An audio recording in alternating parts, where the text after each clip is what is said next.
નવો ટોપિક છે સમસ્થિતિમાન પૃષ્ઠ. શબ્દ જ એવું કહી દે છે કે એવું પૃષ્ઠ કે જ્યાં સ્થિતિમાન સમ એટલે કે સમાન હોય. પણ આવું પૃષ્ઠ દોરીશું ક્યાં?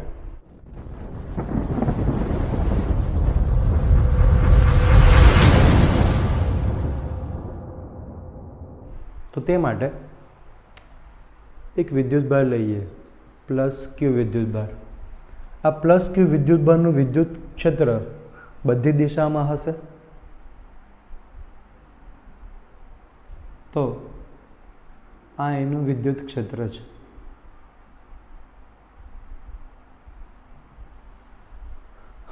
હવે આ વિદ્યુત ક્ષેત્રમાં આર અંતરે સ્થિતિમાન શોધવું તો ક્યુ વિદ્યુતભારનું આર અંતરે વિદ્યુત સ્થિતિમાન V ઇઝ ઇક્વલ ટુ કે ક્યુ ભાગ્યા આર મળે.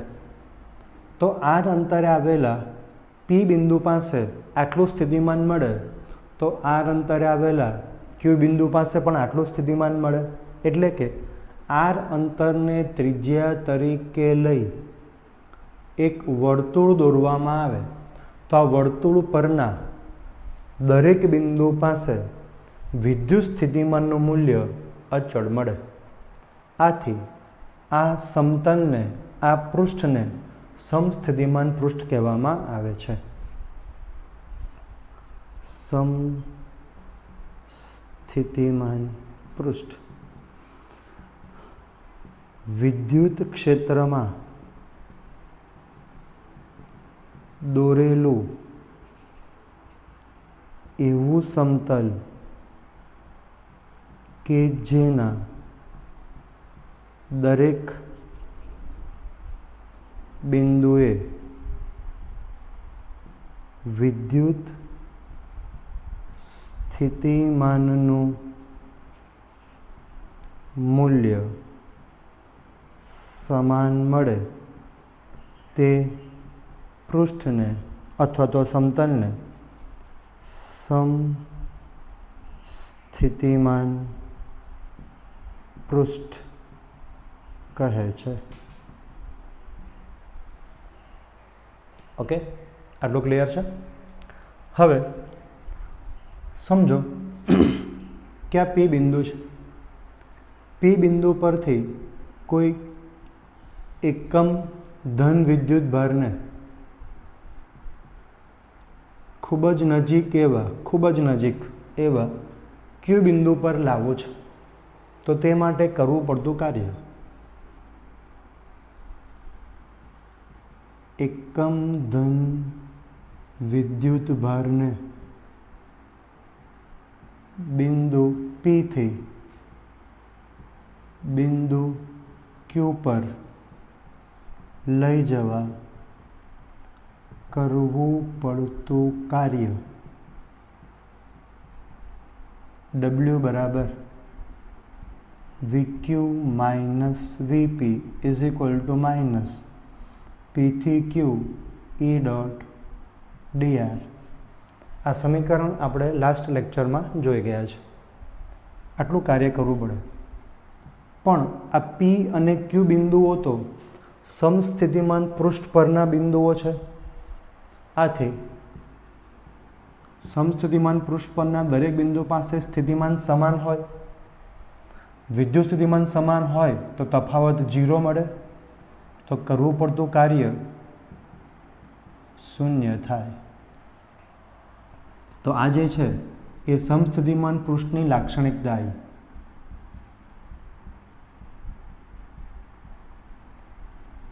પહેલી, સમસ્થિતિમાન પૃષ્ઠ પર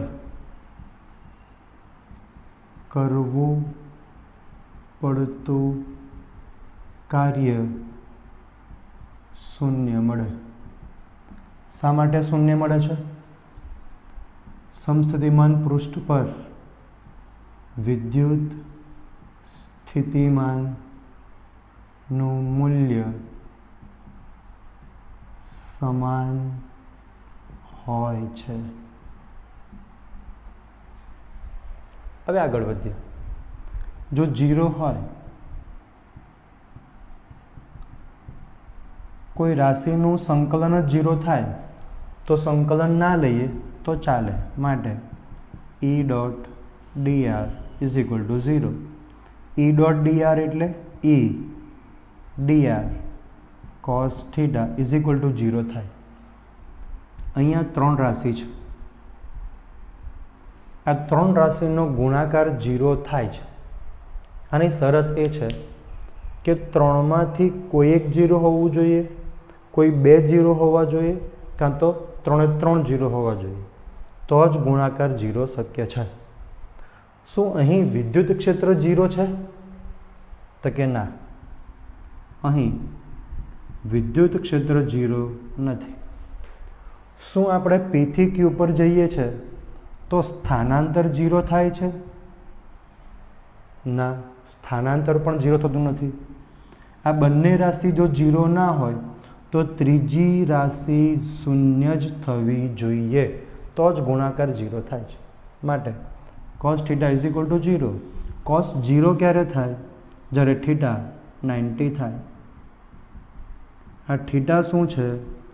તો કે E અને dr, E અને dr એટલે કે આ વચ્ચેનો ખૂણો છે। ઓકે, જ્યાં થીટા એ E અને dr વચ્ચેનો ખૂણો છે। આમ સાબિત થાય છે કે વિદ્યુત ક્ષેત્ર અને સમસ્થિતિમાન પૃષ્ઠ પરસ્પર લંબ હોય છે। વિદ્યુત ક્ષેત્ર અને સમસ્થિતિમાન પૃષ્ઠ પરસ્પર લંબ હોય છે। આ આપણી ત્રીજી લાક્ષણિકતા। હવે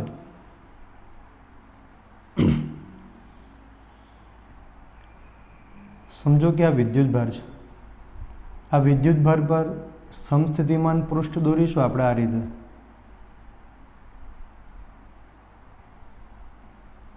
તો અહીંયા જ્યાં પૃષ્ઠની ગીચતા વધારે છે, પૃષ્ઠની ગીચતા વધુ, તેમ ક્ષેત્રની તીવ્રતા વધુ।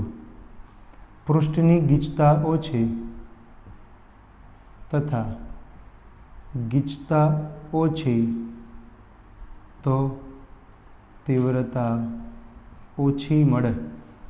એટલે કે પૃષ્ઠની ગીચતા એ તીવ્રતાનો ખ્યાલ આપે છે। એટલે કે પૃષ્ઠની ગીચતા તીવ્રતાનો ખ્યાલ આપે છે।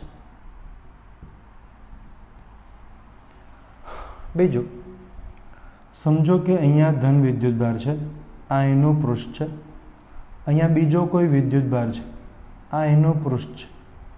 તો બે સમસ્થિતિમાન પૃષ્ઠ એકબીજાને છેદી શકતા નથી। બે પૃષ્ઠો એકબીજાને છેદી શકે નહીં। કારણ શું?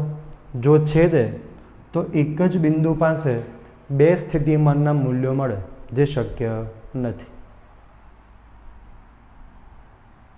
જો છેદે તો એક જ બિંદુ પાસે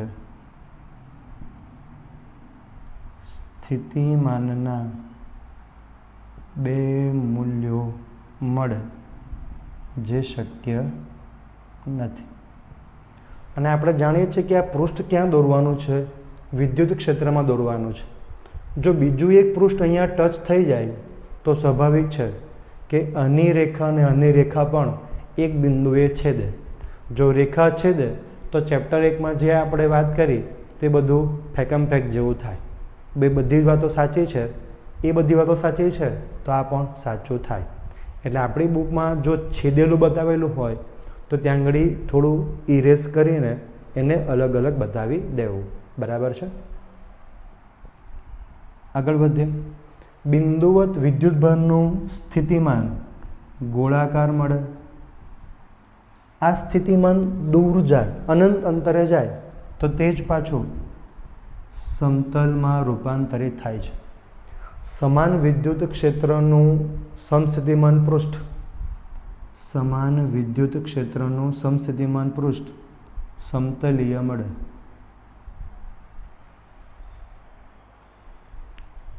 બરાબર છે. કરવું પડતું કાર્ય શૂન્ય છે, મૂલ્ય સમાન હોય છે, પરસ્પર લંબ હોય છે, તીવ્રતાનો ખ્યાલ આપે છે, છેદતા નથી. સમસ્થિતિમાન પૃષ્ઠ એ કાલ્પનિક છે.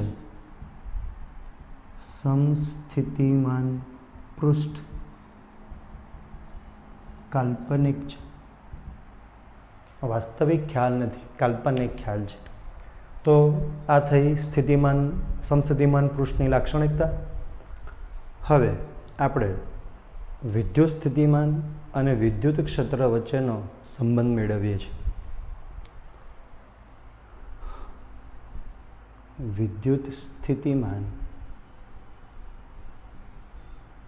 અને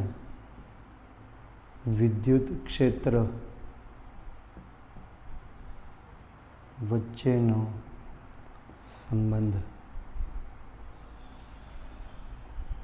સમજો કે આપણી પાસે આ એક પૃષ્ઠ છે જેનું નામ એ છે.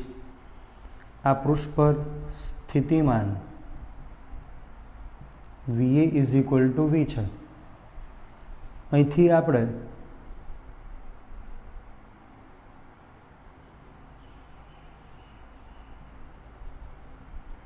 બી પૃષ્ઠ પર જઈએ. આ જે અંતર છે તે DL અંતર છે. બી પૃષ્ઠ પર સ્થિતિમાન ધારો કે V પ્લસ DV છે. એકમ ધન વિદ્યુત ભારને બી બિંદુથી એ બિંદુ પર લાવવું છે તો તે માટે કરવું પડતું કાર્ય કેટલું?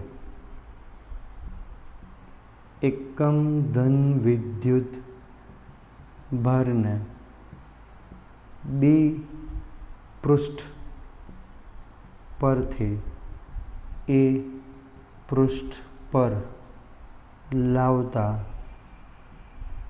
કરવું પડતું કાર્ય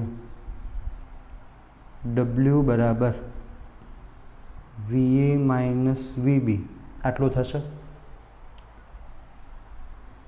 હવે કાર્ય આપણે કઈ રીતનું કરવાનું છે? કાર્યનું સમીકરણ છે E ઇન્ટુ DL.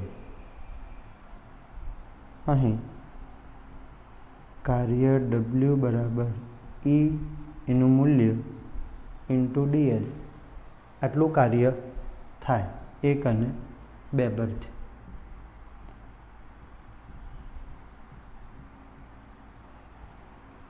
તો EDL is equal two VA minus VB.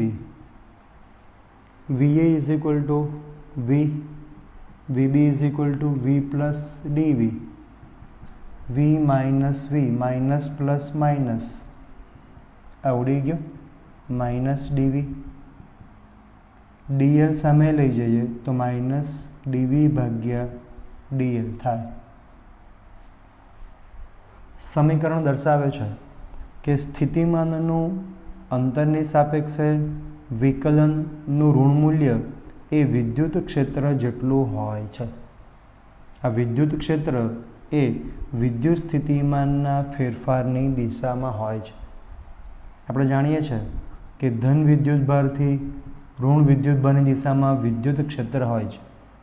ધન વિદ્યુતભારનું સ્થિતિમાન વધુ હોય અને ઋણ વિદ્યુતભારનું સ્થિતિમાન ઓછું હોય છે.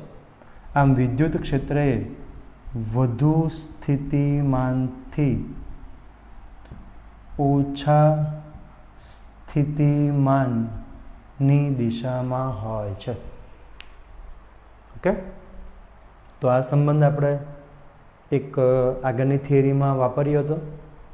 આ સંબંધ અગત્યનો છે. આ સંબંધને આપણે આ પ્રમાણે પણ દર્શાવી શકીએ. E ઇઝ ઇક્વલ ટુ સ્થિતિમાન ભાગ્ય અંતર. આરની જગ્યા પર એલ પણ લઈ શકીએ છીએ. E is equal to V by L. ઓહમના નિયમના સદિશ સ્વરૂપમાં આપણે વાપર્યું હતું. ઓકે.